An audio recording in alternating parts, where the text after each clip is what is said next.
Nur, Sara, Tofiq, Ataş, Gülşən, Adil, Zəhra, daha milyonlarla uşaq. Onlara sorduq. Valideyn himayəsindən məhrum olmaq bir uşaq üçün nə deməkdir? Uşaqlar anasız, atasız gələcəyi olmayacaq axı.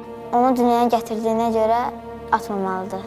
Uğursuzlar gələ bilir, öldürülə bilərlər. Sıfır vəsiyyətdir. Olmaz. Olmaz. Onda uşaq darıxar. Onlar sevgisiz böyüyər. Uşaqlar bütün ağıllanmalıdır da. Mən o sözü eşitmişəm axı. Feşlə mən ölərəm. Çox pis olursan. Atasız yaşamaq düzgün deyil. Övladınızı valideyn himayəsindən məhrum etməyin.